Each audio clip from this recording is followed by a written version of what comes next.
See the stop. All right, so the creature, I'm gonna get about 2 pounds of clay. I'm gonna save a little piece over here for something later.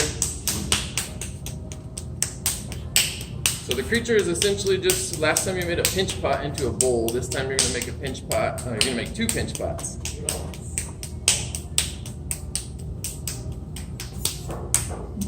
So I'm gonna try to get it as symmetric as I can, and again, don't be light on it, just give it a good pounding. Get rid of some air pockets. So I'm gonna cut that in half. This one's actually huge. It's a bit much. It looks like it's a little over 2 pounds. I just kind of estimated.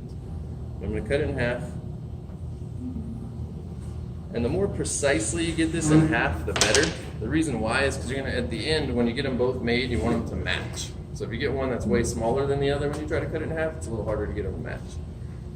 So same as last time. Take my thumb, press in the middle. These ones are going to be a little bit bigger, so you're using more weight. Get the little bowl shape made. And again, go little baby steps. Don't go so far off.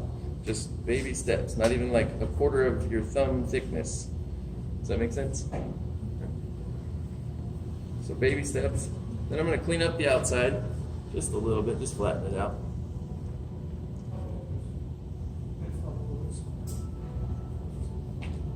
Alright, so I'm going to start at the bottom like I did last time. And this time it's really important because it's already almost to where I can't reach it. So I'm going to start at the very bottom and pinch it until it's somewhat thin. Don't get it too thin. These ones you want to be a little bit thicker. So I did the bottom. Now I'm going to scoot up just barely and pinch all the way around. Okay, then up at the top, and I'm going to leave the lip fairly thick. The reason I want to leave the lip thick is because I want more contact. I want more surface area to be able to stick together. Appreciate you guys keeping the phones away while I demo. Okay, there's one. Now I got to get this one to match width-wise. So again, pinching. Okay, little bowl shape. Now I'm going to start at the bottom again. Thin that out as much as I can. Then move up a little bit. So I kind of start at the bottom and I do a circle all the way around, then I move up a little, do a circle, and then again at the top. This one is going to be really imperative that you don't get too far, like out wide, widthwise. So some of you have really wide bowls. This one, they'll collapse if you have them too wide. These need to be a little deeper, a little bit more egg-shaped, like half an egg, if you will. So that one's a little thick. This side I like. This side's a little too thick, so I'm going to thin that out just a little bit.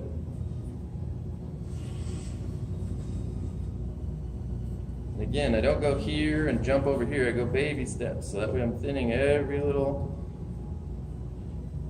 tiny little millimeter, if you will. Okay, so now I'm going to see if they match. Usually they don't, first try. So you can see how that one's a little bigger. So I need to widen out the other one.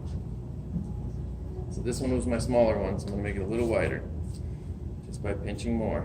And again, I don't want to get too thin, because it'll collapse on me. I want a strong structure in this one.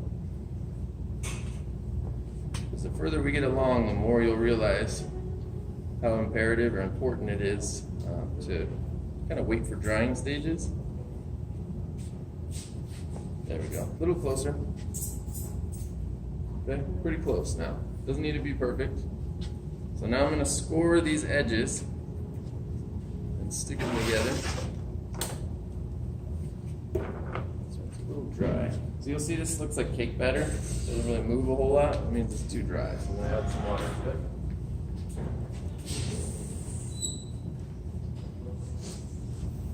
Mix it up real quick.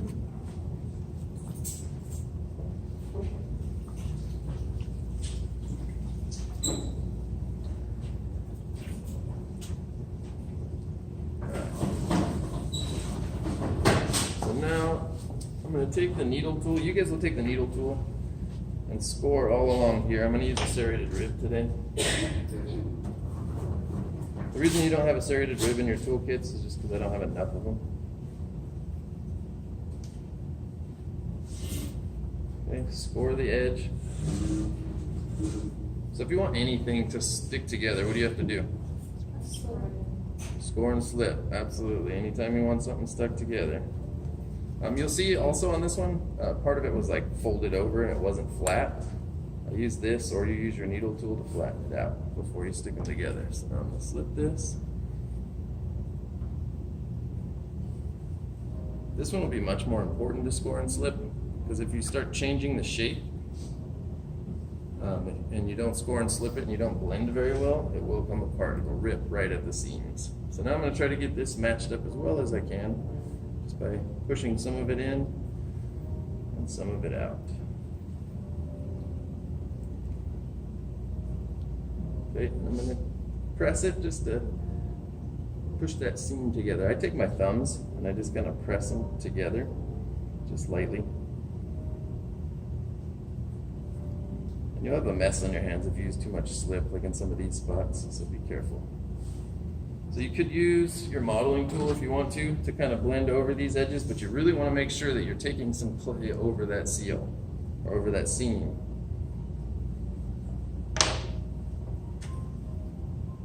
So then I'm going to smooth it out with my smooth rib. So make sure you go across first. I like the modeling tool better, it's working better for me.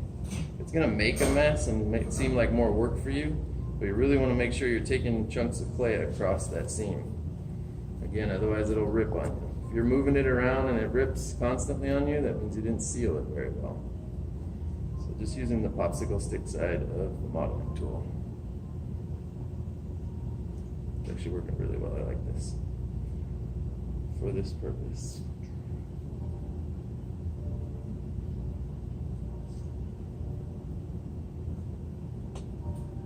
Okay, now I've got a little bit of a mess, so I'm going to use the smooth rib to smooth that all out.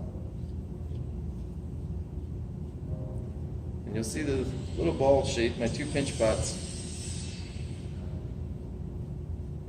are a little lopsided, so I have some smoothing to do. And the way we do that is with a paddle. I have some paddles that actually have a handle like this one. Some of them don't have a paddle, or a handle, excuse me. It's just a straight piece of wood like this. And they're always in here in the bottom of the cabinet, okay? So you'll need those later on, once you get your 2 pinch pots together. I'm looking at it now, and the 1 pinch pot I sat and rolled out and got rid of the finger marks on this side, and this one I didn't. I wish I would have, because now I'm going to have more paddling to do. Can always be compensated for, but it would have saved me some time and effort. Okay, so now I have my ball. So you can see on this one, the pinch pots with a head. Okay, the body itself was a solid mass of clay. This amount of clay is too thick to fire, so they had to bore it out. Notice there's a hole in the bottom. Okay, if it's this thick, this much of a mass of clay, it must be bored out. It's got to be about a 1/4 inch, maybe a 1/2 inch at the very most, thickness wise. And every ball, like this one, if I fired this, it would absolutely explode because there's too much air. It's going to shrink and that air is going to find a way out. Okay, so we need to make sure that there's a hole. Everybody has to have a hole in their project. This one, the student just chose to use the mouth. You can be really creative. Some people do like snake heads, and you got to poke holes for their ears or their ear canals. Okay. And that could be your hole. As long as it's the thickness of the needle tool, that's totally fine. But yeah, this is the 2 pinch pots put together. So now I'm going to paddle and clean this up. This is where you can get like really lengthy shapes. Say I just kept paddling the sides. Right now I'm just kind of cleaning it up. Get rid of some of these chunks. But last year I had a student do a really cool one. It was a wiener dog. Put into a hot dog bun with like ketchup and mustard on it. It was pretty neat. And the way they did it was they just kept paddling until it got longer and longer, and then she put it inside of 2 buns. She made the buns separately. So this is just going to get rid of a lot of my finger marks, clean up the shape a little bit. It's a little wet right now, so it's sticking to the paddle, but that's why we use wood. Wood sticks very little. And you notice I do little pitter patters all the way. And you'll notice also, see how my line's starting to show? That means I didn't blend it well enough. And it's gonna rip at the seams if I just keep going.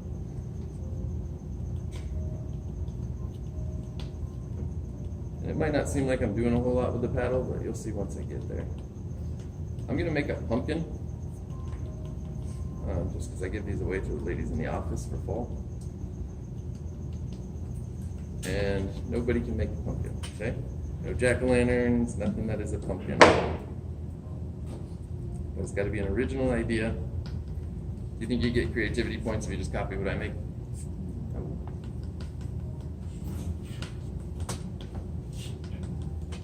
Alright, so now we're pretty much paddled out. Clean up my seam just a little bit more. Do you guys want a short, fat pumpkin or a tall, skinny pumpkin? Short and fat it is, all right.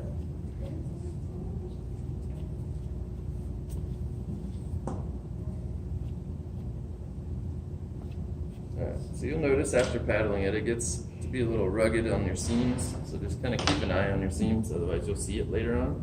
So I'm gonna paddle this down flat. Not flat, but a little lower to get it short and fat.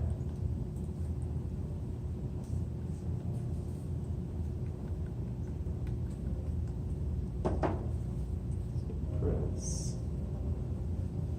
So I just want you to kind of pay attention to how I manipulate this, and notice that when I pushed on this, the bottom starts to push out. You can see the bottom bulge out. So I'm going to cut my hole now. So it could just be that much, but I'd rather it be a little bit more. It'll dry a little faster. Okay, there's my hole. So about the thickness of like the back of a needle tool, or about the thickness of a paintbrush. So I'm gonna push that in. So now when I push this side, the bottom won't push out. I'm gonna press some lines into it to make my little pumpkin lines. Just to kind of give you an idea of the manipulation of clay. So I'm going to press the side of this in pretty hard. I would usually wait a little bit for the drying to get to a little less soggy, if you will. Those are nice deep lines, I like those. I don't know how many I'll do, probably 5.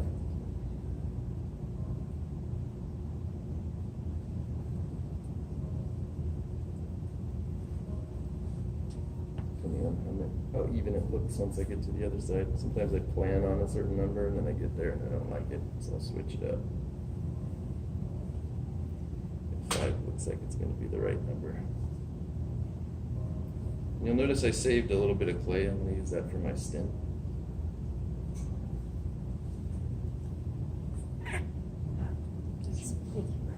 So you can see it went from a sloppy, barely thrown together ball, and now it's starting to take shape. Slowly but surely. I'd have a lot of cleanup to do, always. You guys saw in grading on Friday how nitpicky I am with craftsmanship. I'm just kind of defining some of the lines that were a little more dull than the others. Okay, kind of a little pumpkin shape. You can see some of the little spots I have to clean up. Use a sponge, probably once it hardens a little bit more. This line's not very well defined, so I'm going to push that in a little more. Okay.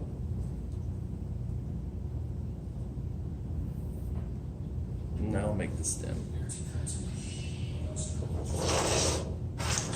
I'm going to roll out a little foil. Make sure I leave it thick enough to where it won't break off. I'm going to make a little swirly, like curly-Q stem to this one.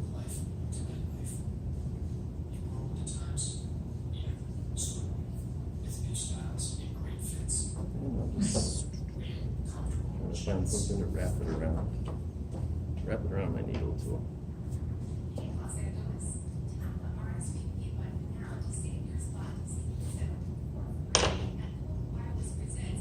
I'll probably change that once I get it on there. But a little shorter. So again, if I want it to stay on there and stick on there, what do I need to do? Thank you. Yes. So I'm going to score here.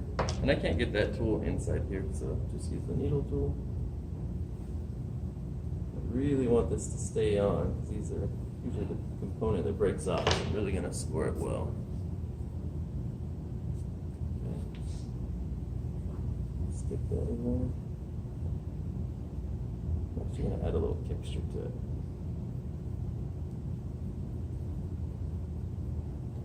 Just looked a little too plain once I stuck it on there.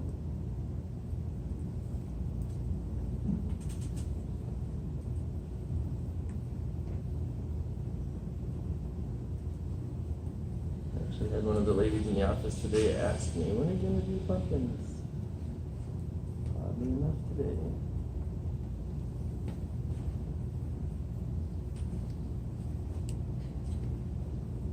Alright. That should be good for my texturing.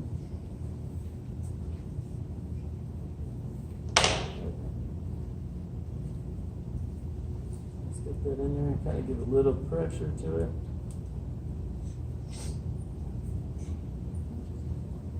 And I'm going to score and slip this little piece on just in case so it doesn't break off. If I just left it out here, it might survive, but I'm not going to risk it.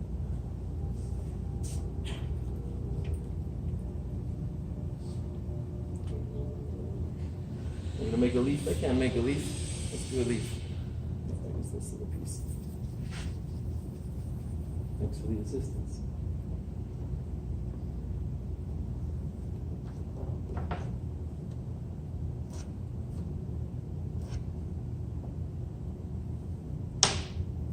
Stick to the table, there we go.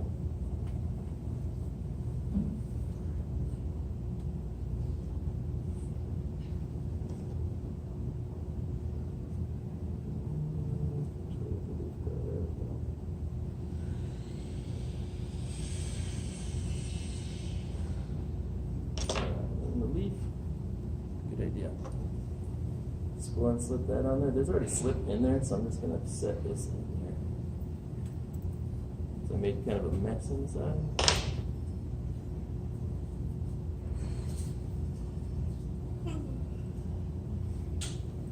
Okay, there we go. Got a little pumpkin. Okay, with a little leaf and a stem. Anybody have any questions? No? Yes. What if you want to make the mystical tree creature or the whatever, like, what if you want to make it like small and like tall? Small and tall? Yeah. Like skinnier, you mean? Yeah. As long as it's out of the 1.5 to 2 pounds, that's absolutely fine. Okay. Yeah, as long as it fits the guidelines of the composition opens. Okay? Mm-hmm. Awesome. Okay.